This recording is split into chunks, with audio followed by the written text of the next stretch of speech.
Alors, pour faire suite à l'affaire d'espionnage entourant Aston Martin et Red Bull, Horner a confirmé une enquête interne chez Red Bull en réponse au nouveau package amené par Aston Martin, qui ressemble trait pour trait à la Red Bull.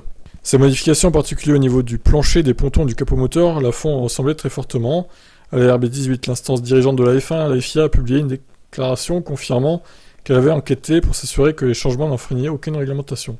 Cependant, Horner a rapidement décrit la nouvelle AMR22 comme un clone, tandis que le conseiller de l'équipe Helmut Marko a affirmé qu'il existe des preuves que les données ont été téléchargées. Horner en dit plus ce soir. Ce n'est pas un hasard si nous avons eu quelques personnes qui ont été transférées de Red Bull à Aston Martin au cours de l'hiver et au début de cette saison. Quant à ce design, cela a été porté à notre attention par la FIA plus tôt dans la semaine, où ils ont dit « Nous avons une voiture qui ressemble remarquablement à la vôtre. Pouvons-nous voir une liste de vos employés qui sont partis pour voir où ils sont allés ?» Bien sûr, cela déclenche immédiatement une sonnette d'alarme.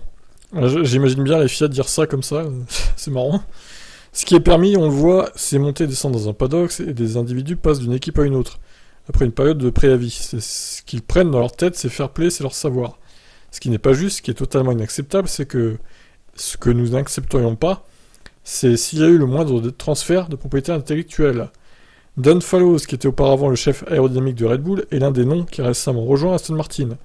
Interrogé sur le potentiel d'Aston Martin à rétro-concevoir la Red Bull, Horner a déclaré que le look de celle-ci n'a été connu par la FIA qu'il y a environ un mois, donc le travail a commencé bien avant ça. Quant à ses prochaines étapes, Horner ajoute « Je ne dirai pas exactement où nous en sommes avec certaines personnes, mais ce serait une infraction pénale. La propriété intellectuelle est l'élément vital d'une équipe. C'est ce dans quoi nous investissons des millions d'euros. Et nous ne voulons pas voir arriver ça dans une organisation rivale. Sinon, nous pourrions aussi bien la franchiser, on pourrait vendre de l'aérodynamisme. » Horner a ensuite confirmé que Red Bull mènerait une enquête interne. Nous avons nos propres protections logicielles. Nous savons exactement quel logiciel est surveillé et comment ce logiciel est contrôlé. Je pense que c'est le travail du régulateur, la FIA, parce qu'ils ont l'accès, et nous comptons beaucoup sur eux pour s'assurer qu'il n'y a pas de transfert de propriété intellectuelle, qu'il n'y ait pas d'abus. C'est très important, c'est leur travail de régulateur. Très bien. Bon, alors, en tout cas, Marko a dit qu'il y avait des preuves qui existent concernant des données téléchargées. Ça reste un peu flou, ça reste un peu vague. Qu'est-ce qu'il veut dire par là ? Bon, moi je vois bien un mec de chez qui est transféré vers Aston Martin, qui prend une clé USB, qui la branche à un PC, qui transfère des données dessus, qui se barre avec la clé, quoi, en fait. Je vois ça comme ça, en tout cas, ce genre d'affaires d'espionnage. Je sais pas si c'est ça qui s'est passé, en tout cas.